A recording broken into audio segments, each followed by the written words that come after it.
They fear me in the alleys, not for who I am, but what I've become. To the soul-binders, the slavers, the high-blood filth, wrapped in velvet and ward silk, I am less a man than a curse. I am the footstep behind them when they think they are alone. I am the blade in the fog, the silence after a scream. They call me the Red Crackling. I wear its mark, red ink on black cloth, the sigil of a house that once held weight in court and coin. House Valor, a name spoken now only in whispers, or not at all. Its great halls have long since rotted, the vineyards fell to ash. The seal on its banners flaps, tattered from forgotten towers. But in Dusk Hollow's underbelly, the Kraken rises again, not as a noble crest, but as a warning. I was 6 the night they died. My mother and father, slit open beneath a silver moon. Their blood washed down the marble stairs of Valor Keep. The killers never came for me, not directly, but they took everything just the same. I inherited gold. I burned it. I inherited land. I gave it away. I inherited a name. I buried it in the gutter. I walked into Dusk Hollow's filth with nothing but a hunger, a single ember where a heart once lived. I let it grow, let it eat. I trained beneath the poison knives of the shiver wives, learned the art of sigil breaking from the exiled witches of Grimswood. I made a friend of pain, a teacher of loss, and then I began to kill. Dusk Hollow is a city built on bones, a capital of marble, fog, and filth. Its towers climb the clouds, its gutters run black with history. The nobles toast wine aged in the cellars of mass graves. The poorest sleep beneath rune-sealed bridges to avoid the dead drifting down river. Every street hums with magic and rot, and none walk it clean. That's why I hunt them, not the desperate or the lost, not the ones who steal bread or sell what little they have to keep breathing. I hunt the ones who rule the rot and call it divine. The soul merchants who carve names into children's bones, the silk-veiled slavers who trade bloodlines for spice and song, the masked priests who turn prayers into profit, laughter into screams. I haunt the 12 districts like smoke, from the frost-slick towers of Hollow Spire to the flesh markets of the Low Sink. I leave no warning, only silence. It had been this way for years, until the first body was found. Not mine, not my kill. High Scribe Elmond. He was found at the break of dawn, suspended beneath the clock spire, his body entwined in spell ribbons that hissed when touched. The runes they formed were not of any known school. Imperfect, shifting, jagged at the edges like someone had written them with a broken quill, and too much spite. His eyes had been replaced with candle wax, melted down to the sockets. His tongue was gone, his heart placed in his right hand, clenched like an offering, and beneath him, written in blood not his own, no more masks. I was there before the wardens. I saw the scene from the shadowed eaves of an old alchemist's loft, cloaked and still, breath shallow. It wasn't the work of vengeance, not as I understood it. It wasn't clean. It wasn't rage. It was ritual. This was a message, but not just to the city, to me. Elmond was powerful, a man of books and secrets. He had hidden behind layers of spellwork and silver lines, untouchable, even by noble blades. I had considered him once, watched him from afar, but others always stood higher on the list, more deserving. Now he hung like a bell's clapper, a warning that something else had stirred in Dusk Hollow's depths, something that killed not for coin, nor for creed, but for theater.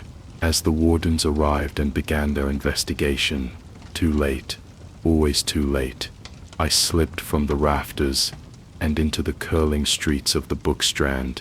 Fog wrapped around my ankles, thick as wool. The morning bells rang out distorted and dull. I moved without a destination. My body knew the city better than my mind ever could. The paths between paths, the cracks in the walls, the names etched under bridges, and in blood. I was not alone in this work. Others played their games in the dark. Assassins in devotion to dying gods, bounty thralls raised by coin and curse, the rare vigilante with a noble heart doomed to die in an alley. But I was the one they whispered of, the one who never left a mark behind, but the Crackling sigil drawn in oil or ink.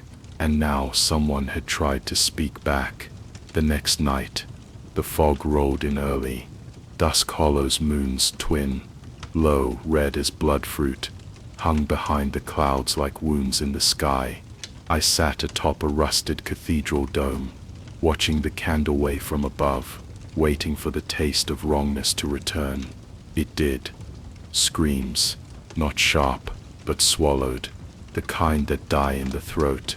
I dropped down, cloak fluttering, boots landing silent on rain-slick cobblestone. The scent hit me first, ink and charred lilies, then the blood. She was draped over the edge of a merchant's cart, robes stained black, where they should have been ivory. One of the city's arbiters, a judge-priest. Her chest was opened with surgical precision, ribcage pried apart with iron hooks, still glowing from spellfire. Her lungs had been painted with lines of ink that pulsed faintly. As I approached, no runes this time, just a stanza. To the Kraken who haunts the street, shall we see which lies still bleed? It was written in blood, mine. I touched my side, and felt the old scar, just below the ribs, where a wound had once festered during the plague years. I had nearly died in the slums, had carved the infection out myself. I told no one. How could they know? The killer, whoever they were, wasn't just hunting the powerful. They were calling to me, stitching their killings into a tapestry, with one thread pulled taut. Me. This wasn't just murder. It wasn't even vengeance. It was a performance. And I had been given a front row seat. I didn't return to the safe house, didn't retreat to the old apothecary, where I kept my steel and sleep. I walked into the fog, hand resting on the hilt of my knife, every sense sharpened. I knew the streets better than anyone alive, but tonight, the city no longer felt like mine. Dusk Hollow doesn't sleep. It festers, even after the Arbiter's death.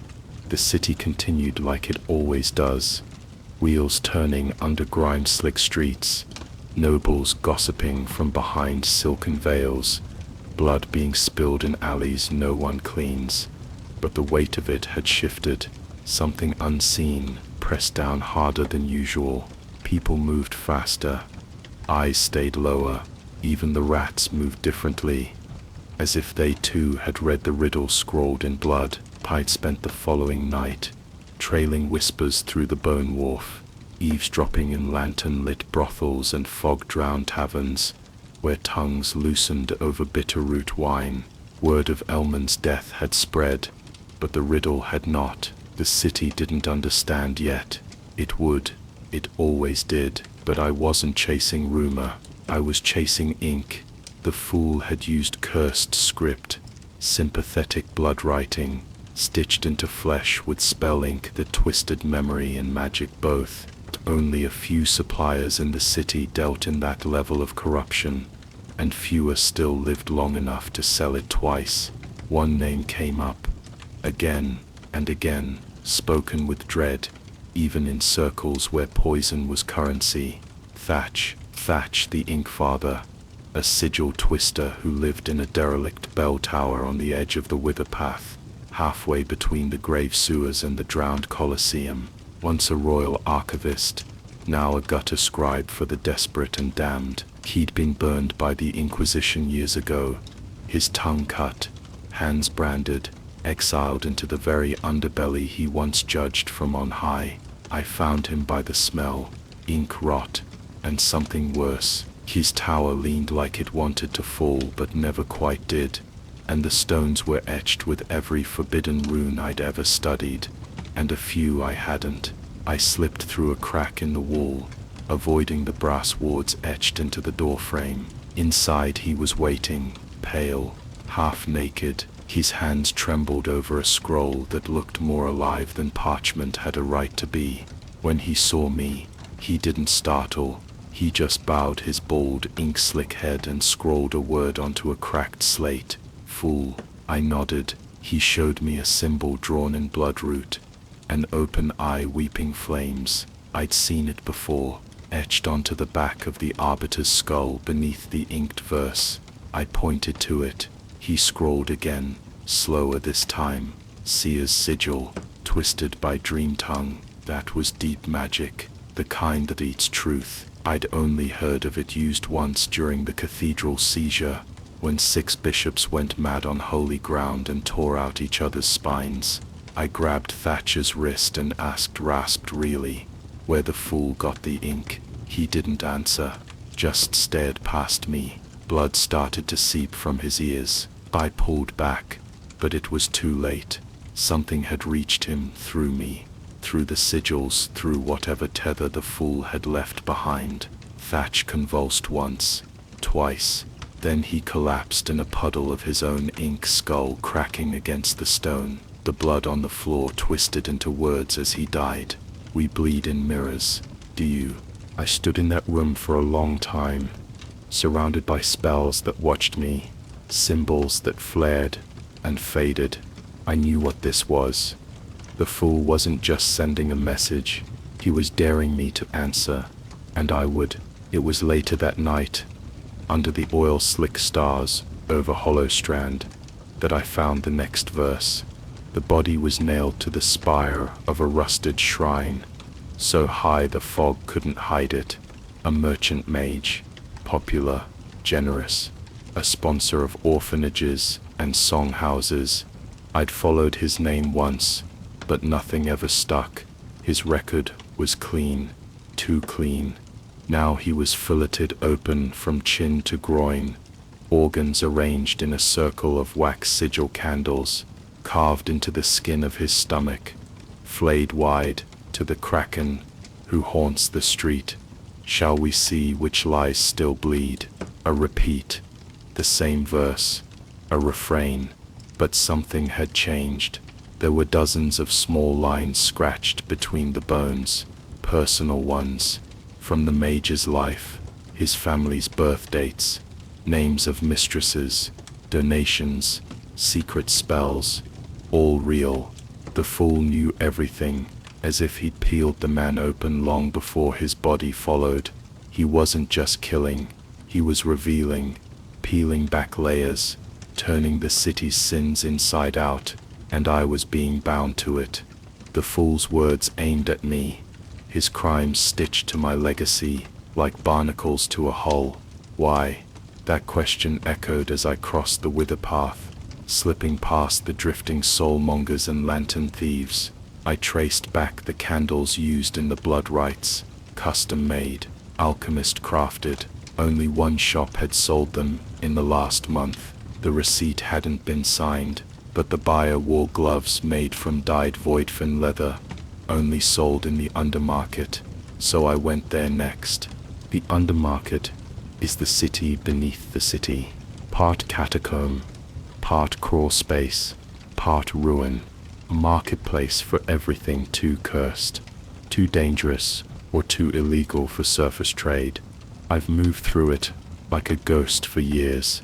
Tonight, it felt like something was hunting me back. That's where I met her. Sarah Nix. She moved like a shadow that had lost its master. Hooded, armed, a dancer by the way she stepped, a killer by the weight she carried. She had been asking questions about the same ritual candles and about a man, Darren Hall, her lover, gone missing. 3 nights ago, I showed her the riddle. She showed me a scrap of black parchment she'd found in her quarters. Same ink, same script, from the fool. We didn't speak much after that. We didn't need to. The enemy was named, the target chosen. We broke into the Temple of Shrouds, together the next night. No simple task. Its gates were sealed with mirror silver and aether glyphs that fed on memory. I bled a piece of mine to get through, a childhood laugh, now gone forever. What we found beneath its sanctum made us both wish we'd burned it to the ground instead. A vault of ledgers. None made sense. Not until I saw the sigil embossed on one of the seals. The Valor Renewal Charter, my family's legacy. The charitable fund created after my parents' death, supposedly to restore the Valor name, serve the poor, and rebuild what had been lost. But the record showed something else. Money moved like venom, laundered through false names, tied to relic smuggling, soul harvesting, dark pacts. The Renewal Charter wasn't salvation. It was a front. My father's name was on every page. I closed the ledger with shaking hands, the memory of his last words to me echoing in my skull like a blade against stone. He told me to carry the name with honor, and here it was, stained, bought, sold. The fool didn't invent this story. He was finishing it. Dusk Hollow's sky had gone silver by the time we left the temple vaults, not with sunlight. This city never shined, but with ward light reflecting off the inner dome that shielded the cathedral district. The dome used to protect. Now, it just trapped the rot beneath it. Sarah didn't speak for a long time. She walked beside me, blades hidden beneath her robes, her breath tight and controlled. I could tell the discovery of the Renewal Charter twisted something deep in her. Durin's name hadn't been in the ledgers, but the ink of the fool had. That was enough. Her silence wasn't distrust. It was fury cooling into purpose.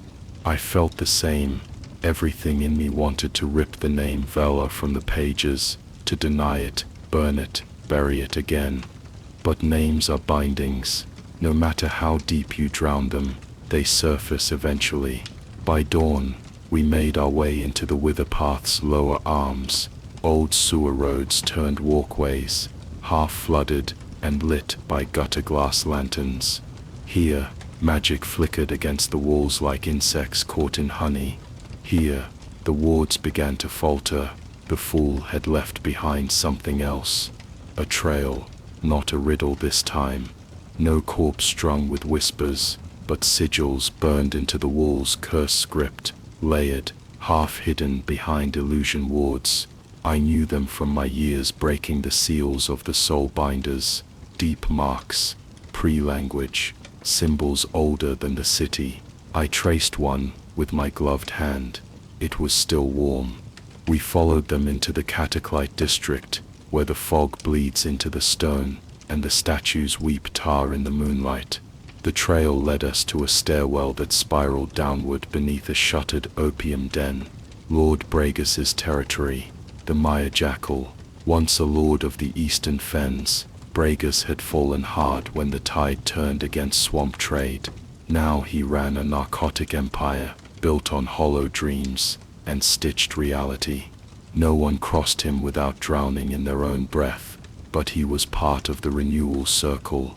His name had surfaced twice in the vault, and more importantly, he was afraid. We bribed our way past the pale-masked dream priests and slipped into his opium crypts, a labyrinth of carved stone, packed with velvet lounges, floating beds, and the soft, endless murmur of pleasure addicts, lost in their own nightmares. We found Bragas beneath a mound of enchanted pillows, pupils wide, lips cracked, throat tattooed with slow sleep runes that pulsed like sluggish veins. His guards tried to stop us, but Sarah danced through them like a wind made of knives.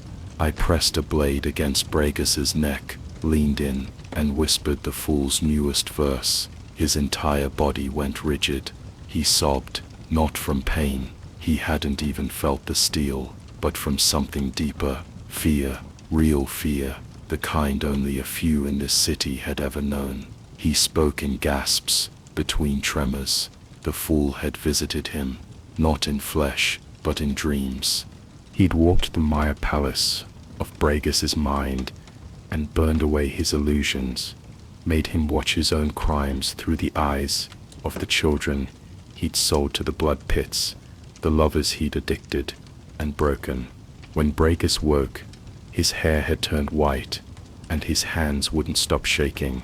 He begged us to protect him. I asked him what the fool wanted. Only one thing, he said, truth. Not the city's truth, mine. The words made no sense, but the dread coiled tighter. I leaned closer. Tell me where he is. But Bragas only gave me a name. The Undermarket Vaults, third seal, beneath the mirror gate. Then he bit his own tongue off.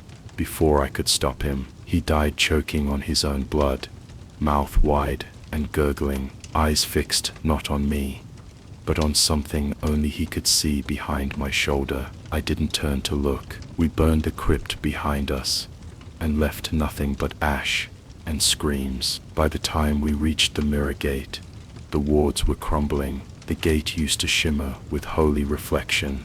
Truth shone back at the viewer, sins visible on the skin. Now it was cracked, flickering, warped. I saw myself in it, but not me. A younger version, cloaked in veil red, blade unblooded, eyes still bright. He looked at me with disappointment. Sierra shattered the mirror with a silver whisper. We descended into the Undermarket Vaults. The third seal was deep, past a river of broken teeth, past bone merchants and fungal couriers, and the blind-sighted witches who sold memory like perfume. At the very bottom, hidden behind a false shrine to Saint Koldos the Drowned, we found a door of flesh and stone. It pulsed, bled, reacted to the symbol on my neck, the red kraken. The door opened. The chamber inside was cold, not from air, but from absence. It sucked the warmth from breath and thought alike. Lanterns flickered and died. Only the light from my pendant remained, a dull crimson throb. There were scrolls here, records. The fool had been there, left ink behind, still wet. We found ledgers bound in flayed skin, signed by names I had thought long dead, politicians, nobles, priests, all part of the renewal circle. At the center, a single book, bound in dark velvet, etched with my family's crest, to avail a renewal charter, again, but deeper, unedited, a ledger of relics stolen from the deep vaults, soul-fused artifacts, bartered in silence, sacrifices bound in secret, names purchased, altered, erased. One name stood out, mine, listed under catalyst. I closed the book. I couldn't read anymore. Sierra placed a hand on my shoulder. I didn't flinch, not from her. The fool had never planned to kill me. He wanted to reveal me. Dusk Hollow was bleeding. The deeper we dug, the more I saw it. Cracks in the wards, trembling light over the rooftops, spell mists that once glowed bright, now shivering like old candle flames. The high bloods didn't notice. Not yet. They never did. But the gutter folk knew. The scent in the air had changed.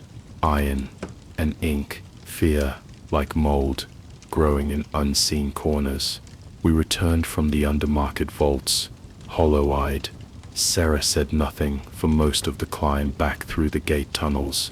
Neither did I. The silence stretched, not from anger or mistrust, but the heavy quiet that comes from truth, too large to hold. My family, my name, had not simply become corrupt. It had been built that way. A legacy woven from secrets, blood-forged and spell-warped. I had never escaped it. I had only forgotten how deep the chains ran. When we reached the surface, the fog was waiting. Always the fog. We crossed Hollow Bridge just after midnight, its stones slick with dew, its arches crawling with gutter ravens. Below, the black river groaned, swollen from the last rains. Lanterns flickered on the far banks, half submerged in mist. That's when the sky tore open, not with light, but sound. A scream, a high wailing note, fractured through the air like glass. It didn't come from the street or the rooftops. It came from above, from the spires of the Mirror College. We ran. The Mirror College was the tallest place in Dusk Hollow, its tower a needle of scry glass and warded steel, built for visions, built for lies. The Arcanum had ruled from there since the city's second founding, watching the world through enchanted mirrors, rewriting events before they ever happened. We arrived to find the great front doors shattered, not broken, shattered, each shard floating in the air, like time had frozen mid-impact. The blood ran down the staircase in perfect rivers, curving along the glyphs in the floor like it had been drawn there. At the top of the stairs, inside the hole of reflection, Archmagus Averus was dead. What was left of him? He sat slumped inside the great scrying mirror, his body half fused with the glass, his face twisted in a final moment of clarity, too great for any man to bear. Fire licked across the reflection, flame that burned in reverse, rising downward, consuming the room with silent heat. On the far wall, written in soul smoke, the fool had left his verse, born of Kraken, spawn of blight. Your father bought the lie with night. I stared at the smoke until it twisted into the shape of the red Kraken, and then unraveled again. Ivarus hadn't been just a magus. He had been one of my family's last defenders. He helped rewrite the court records that preserved House Vala's seat. I had suspected him for years, but never touched him, never proved anything. Now I didn't need to. The fool had done it for me, but the cost wasn't just blood, it was truth. I recognized the spell used in the mirror, a deep memory pull, reversed mid-cast. Ivarus had tried to look back at something, some moment he'd buried, but the reflection tore him apart. Whatever he saw, it killed him from the inside out. I turned to Sarah, who stood with her blade lowered, lips tight. This wasn't just vengeance anymore, it was revelation. The next step was clear. I returned to the old quarters above Grey Shroud Alley, one of my oldest hideouts, built into the ribcage of a collapsed golem warden. There, buried beneath layers of dust and sigil-inked locks, was the journal of Meister Venn. He'd raised me after my parents' murder, served as my steward, my tutor, my warden in all but name. I hadn't seen him in years. He would know the truth behind the riddle. I found him in the bone-glass library, east of Hollow Spire, where the oldest records were kept sealed in whisper vaults and memory jars. He looked older, smaller than I remembered, his robes too large, his eyes lined with knowledge that had festered rather than ripened. He knew why I was there. He didn't lie. He told me the story in a whisper, as if the walls still listened. My father had made a pact, not just with kings or nobles, not even with the renewal circle, but with the whispering court, eldritch beings buried in the deep vaults beneath Dusk Hollow, forgotten things, older than the city, older than light. My father had bargained with them to save our family from ruin, and he'd offered more than coin. My mother had carried the curse, a blood mark passed through her line, unstable, mutating, dangerous. My father paid the inquisitors to silence it, to burn the records, to hide the truth in exchange for protection, power, restoration. And I was born beneath that bargain. Meister Venn placed something in my hand, a ring, black iron, etched with flame around a kraken's eye, the signet of the pact. It had once belonged to my father. Now, it pulsed warm against my skin. The metal sang softly when I closed my fist. Venn looked at me with something like pity. Your blood sings to them, he said. It always has. I left him there, in the dust and silence. Outside the fog had thickened, People ran past me, eyes wild, faces streaked with ash. Sarah found me an hour later in the old tower where we first met. She'd found another verse, not carved, not inked, burned into the sky itself, a flare of green flame above the city, shaping words in the clouds. The Crackling sleeps while kingdoms fall, so I will burn to wake them all. We both knew what it meant. The fool wasn't just after the nobles anymore. He was after the city itself, and I was his excuse. Veilspire rose above the city, like a shattered tooth, crooked against the sky. It had once been a place of penance and prayer, a citadel for the old gods, before they were outlawed. Now, it was a mausoleum for the powerful, locked behind 3 layers of magic, and a rusted gate of bone-tempered steel. Caradon Myros lived there, Lord of Ledgers, Keeper of Vaults, the richest man in Dusk Hollow, and the last living architect of the Renewal Circle. He never left the spire, never needed to. His soul was bound to the tower itself, an ancient rite etched into the foundation by his ancestors, one that allowed him to see through the eyes of statues and speak through silver-belled mirrors. He hadn't drawn breath in public in over 20 years, but the fool had found him anyway. Sierra and I reached the gates by moonfall. The wards were flickering. I could taste the wrongness in the air, like charred velvet, like oil spilled over cold iron, the scent of magic torn from its bindings. The door was already open. Inside, the walls were cracked. The floor was wet with ink and something thicker. Statues of old saints, crooked, bearded things with blindfolds and open palms, had been broken, their eyes gouged out. We climbed in silence. Every floor felt colder. On the 5th level, the hall of mirrors had been painted in blood, dozens of looking glasses shattered, every shard arranged into a spiral of reflected eyes. Ours. The closer we stepped, the more we saw ourselves in angles that weren't our own. Young, old, dying, laughing. Versions that had never existed. Sierra smashed them, one by one. I didn't stop her. The fool hadn't just come for Myros. He'd left a performance behind, just like every time. A pageant, a horror, a truth. On the final floor, beneath the glass dome that crowned the tower, we found him, Caradon Myros, crucified in midair, his robes torn to ribbons, his body hovering above the ground, suspended by lines of ink that screamed when touched. A soul siphon rune pulsed at his feet, alive, gnashing. His mouth was open, and from it came no scream, no word, but the sound of wind through dead trees. I stepped forward and stared up at him. The rune shifted, and the fool's voice spoke, not aloud, but in my bones.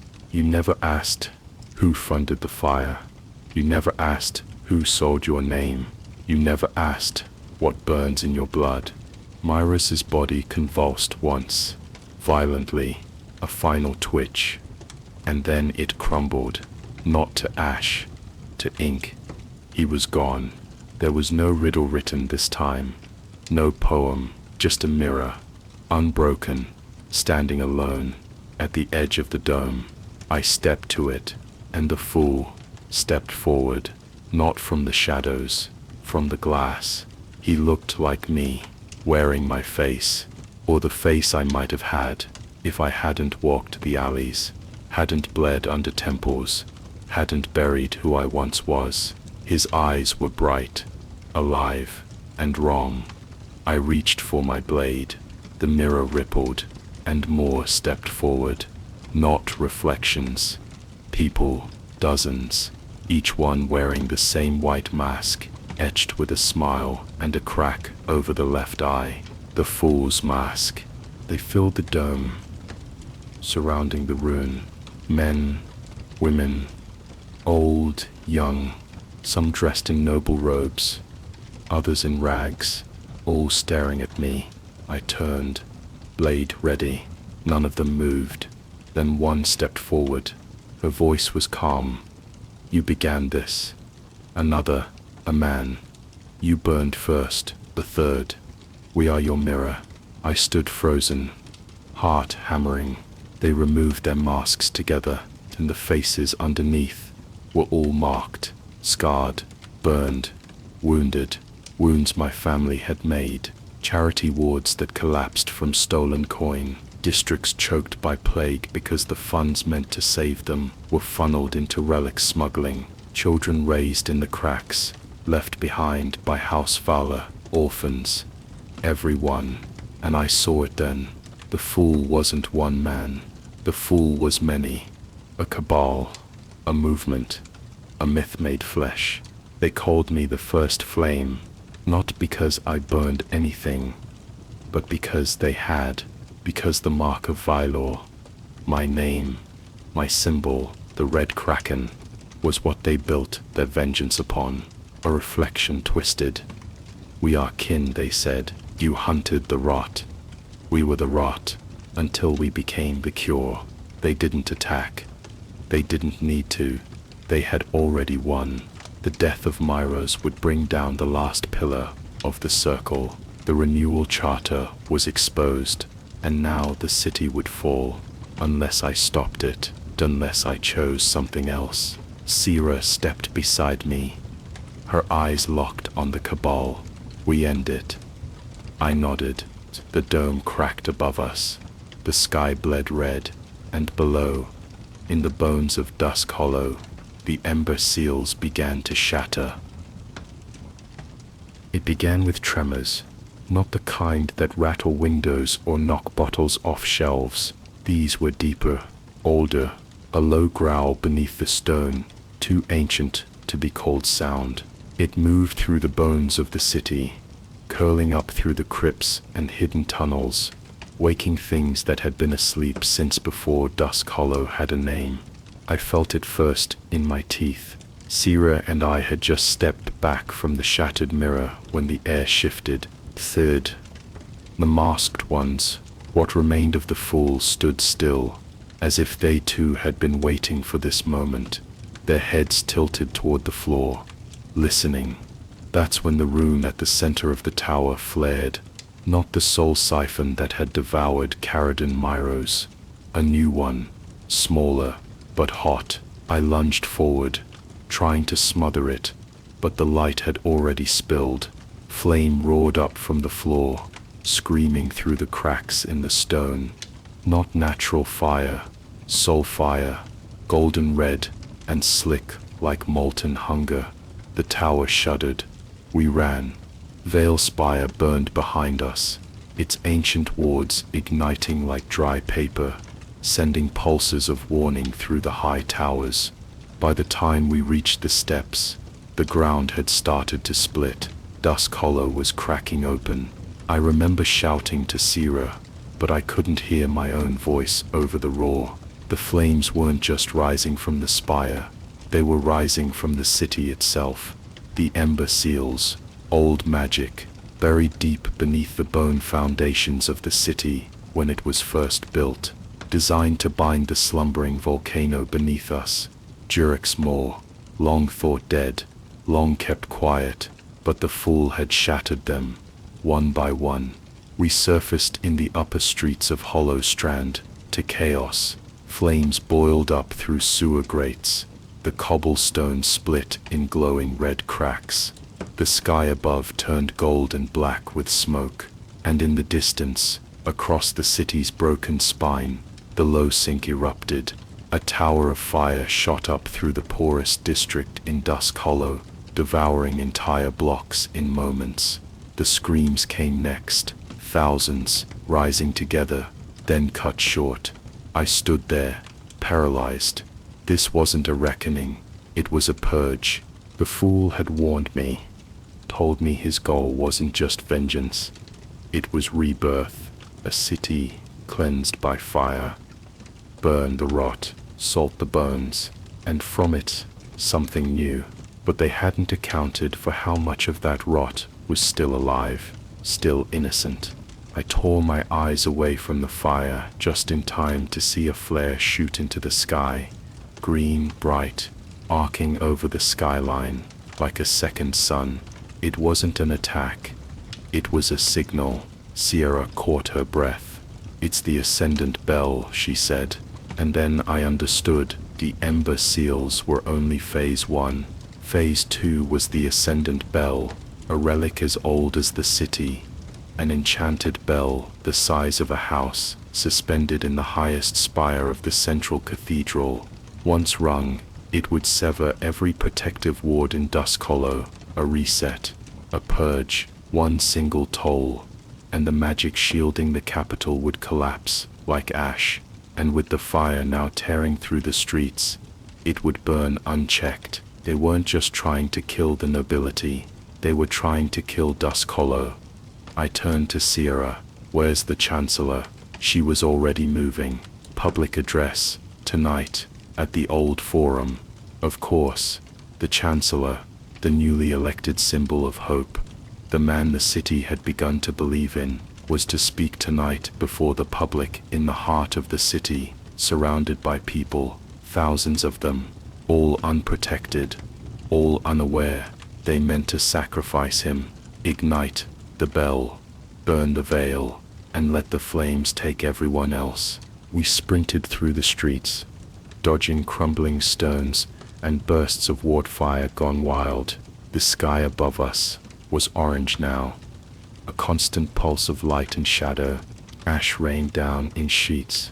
When we reached the forum, the crowd was still there. Hundreds of citizens gathered in the courtyard, unaware of the heat rising from the cracks beneath them, unaware of the shadows creeping along the high roofs. Masked figures preparing the final rite. There were 7 of them, maybe 8, each wearing the fool's cracked mask, each drawing a line of spell ink across the rim of the bell's support frame. We were out of time. Sarah took the left. I took the right. We didn't speak. We just moved. I remember the weight of my blade, the sound it made carving through spell shields, the way the crowd began to scream, not from fear of us, but from the truth unraveling around them. Fire leapt from the cracks in the courtyard, licking at the edges of their robes. Saw the Chancellor, downed at the center of the bell's base, his lips sewn shut with gold thread, his eyes wide, glassy with fear and confusion. The cult had marked him, tattoos pulsing along his chest, bound to the bell's heart. His death would fuel the final toll. I cut him free, but the bell began to glow. The final rites had already begun. The masked ones chanted as they fell, as Sarah carved her way through the last of them. As I dragged the Chancellor away, their death wasn't a deterrent. It was fuel. The bell shivered, the spire cracked, and a voice filled the air, not spoken aloud, but sung through every wall and floor and flame. Let the city burn, let the Kraken weep, let the world begin again. I didn't run. I turned to face the bell, and I remembered. The ring Ven had given me, my father's ring, the pact bond, etched with ancient flame. I pressed it to the bell, and I whispered the same words he must have once used to bind the curse. It was the only spell I ever knew by heart. No more blood for silence. The bell screamed, not a sound, a void, and then it cracked. The rite failed. The sky didn't fall. Dusk Hollow didn't burn. Not yet, but I knew this was only the beginning. The city was smoke. Dusk Hollow's heart had not yet fallen, but the veins were burning. Low Sink was gone. Entire districts swallowed by molten shadow. The sky glowed red where the clouds broke, casting long flickering silhouettes across the ruins of temples and trade halls. Even the gods had fled. Statues toppled, shrines blackened, wardens no longer patrolled. The noble banners had been torn down or burned. Only the sigil of the fool remained. Masked faces painted across the walls, their black smiles stretched wide beneath the words. No more masks. But they had saved their final rite for a different place, not the city's heart, Its bones, the sanctum of drowned voices. No one spoke of it.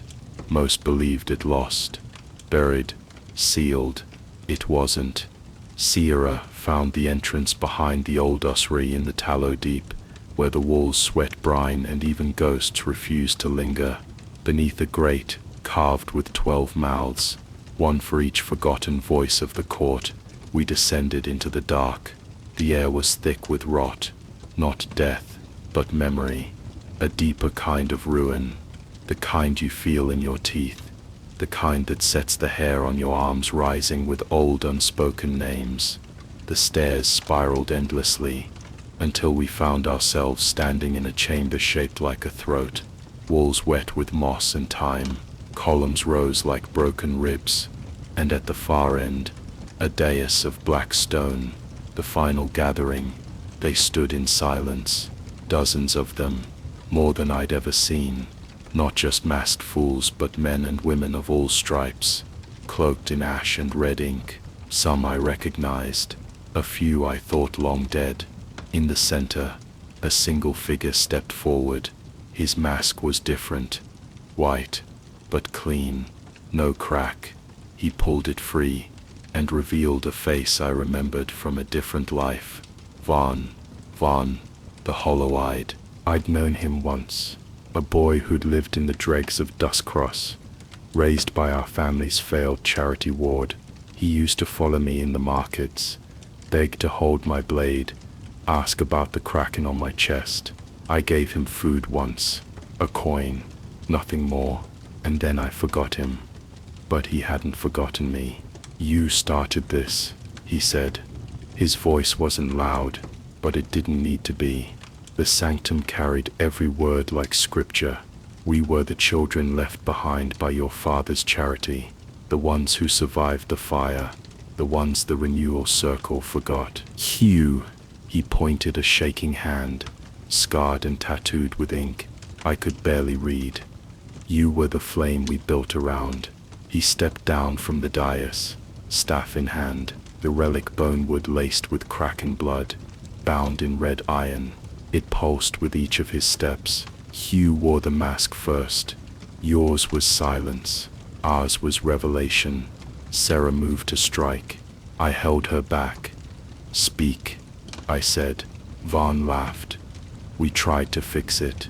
The city, the rot. At first it was just notes, warnings. Then came the blood. We learned what worked, what didn't. We became many. You became myth. And then, you forgot." I lowered my blade. "I didn't forget," I said.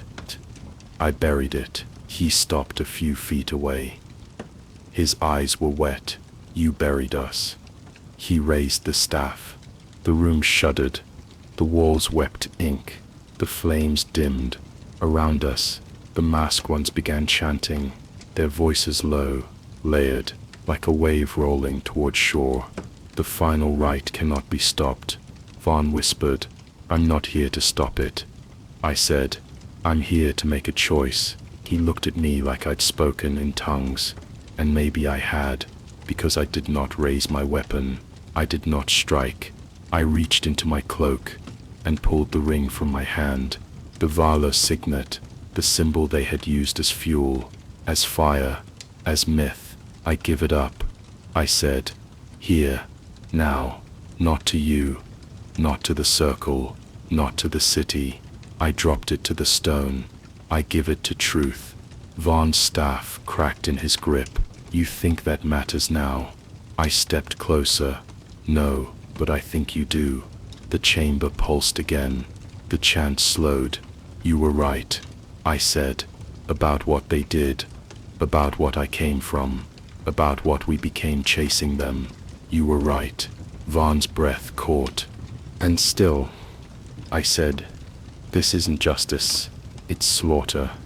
You kill for truth, but truth doesn't need fire." He lunged, not to kill me, to end the rite. He brought the staff down toward the ring, toward the sigil that had begun it all. I met him halfway. Steel met bonewood. The chamber erupted in light.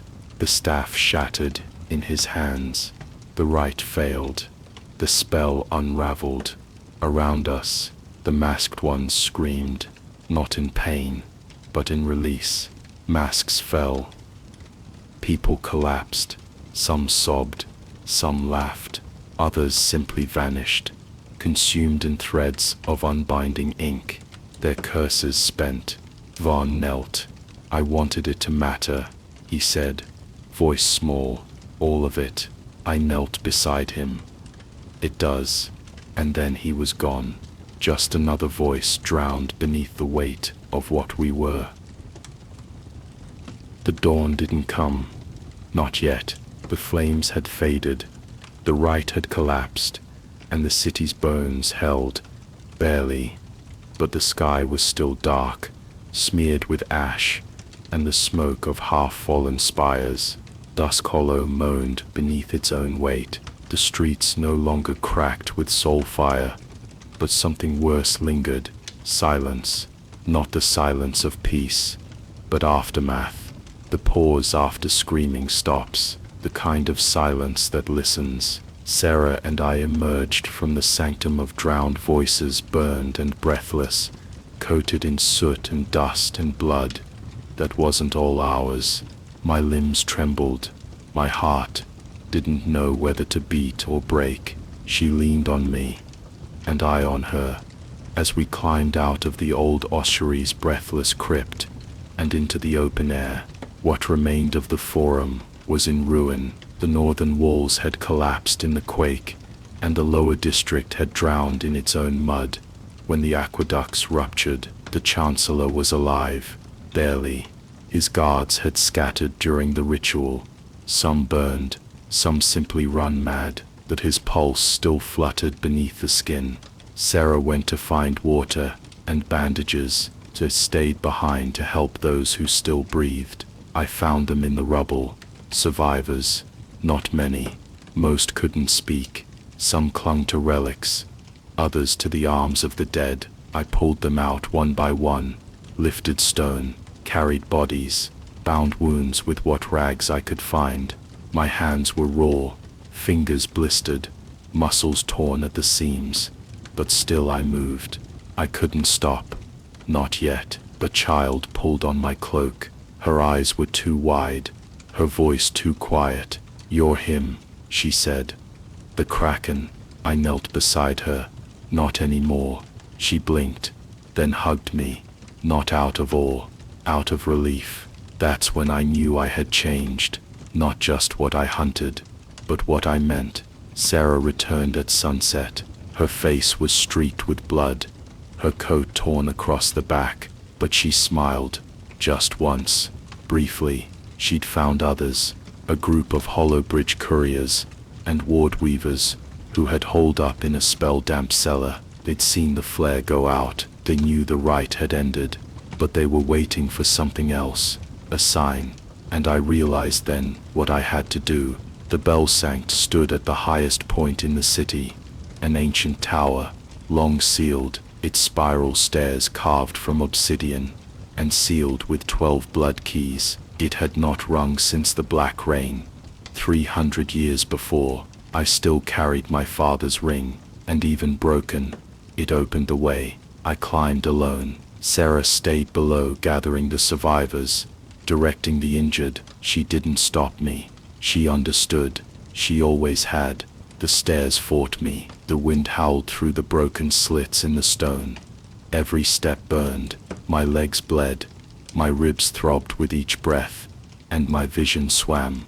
But I climbed, and when I reached the top, I saw the city, Dusk Hollow, bruised and blackened, districts half swallowed by fire, towers leaning like dying trees, wards cracked and flickering over the high-blood estates, but still standing, still breathing. And far in the distance, across the bay, the ships were arriving. Help, or maybe scavengers. It didn't matter. They would need to see. The signal rope had burned away. I tied a new one from the remnants of my own cloak, binding it with blood and breath. The flare was old, dormant, its reservoir of skyfire long since deemed unstable. I lit it anyway. The beacon bloomed, red and gold, bright as the first sunrise. It roared upward, cutting through smoke, casting the Kraken's silhouette across the clouds. But this time, it wasn't a warning. It was a guide, a call not of fear, but of return. I stood there until the flames began to fade, until my knees gave way, and I slumped beside the old iron bell, hand resting on the rope. I didn't cry. I didn't speak. I just breathed. And for the first time since I became the Red Kraken, I felt clean. Not whole. Never whole, but clean. I was vengeance once. Now I was something else. Something older, softer, stronger. Below, I could hear footsteps, voices, the survivors gathering, and above me, the first stars pierced the ash. Dusk hollow breathes, shallow, ragged, but alive. Days have passed since the flare, or maybe more. I stopped counting once the sky stopped bleeding. The fires no longer reach the upper towers. The sulfire rivers in the low sink have cooled into black glass, cutting through the ruins like veins of obsidian. The fog has returned, but it's thinner now, lighter, like the city's breath doesn't carry as much rot in it anymore. We saved something, not everything, maybe not even enough, but something. I walk the streets again, not as a shadow, but as a man. People don't run anymore when they see the Kraken on my cloak. Some nod, a few speak. Children point, then pull their mother's sleeves and whisper my name. Not the name I was born with, the one I earned, the Kraken. I don't stop them, but I don't let the symbol go unanswered. I help where I can, move, rubble, break old wards that still tremble with trap sorcery, guide the lost to what's left of shelter. I don't hunt now, I build, patchwork, but it holds, and the people, the ones still standing, follow that light. Sarah is gone. She left 2 nights ago, before the sun rose, said nothing more than what needed saying. She still has her own hunt, her own ghosts to chase. We didn't need to promise anything. We'd already bled together, survived together, seen too much of the other to say words like goodbye. She left a knife at the foot of the bell tower, its handle wrapped in grey silk. I left her the ring. She'll know what to do with it. And me, I stay. There's too much left to do, too many remnants of the renewal circle still festering in the cracks. The wards may be broken, the noble houses crumbling, but power doesn't die easy. It hides, it shifts, it waits, but so do I. I returned to the crypt of House Vilo this morning. It hadn't been opened since the rites of burial, years ago. The seal was cracked from the tremors. Dust covered the floor like frost, but it was still there. Stone coffins, stained glass windows, old armor too rusted to be worn again. I lit a single lantern and sat for a long time at the foot of the statue they'd carved of my father, sword in one hand, scroll in the other, the Kraken etched in red across his breastplate. It was the first time I'd looked at it since I was a boy, and the last.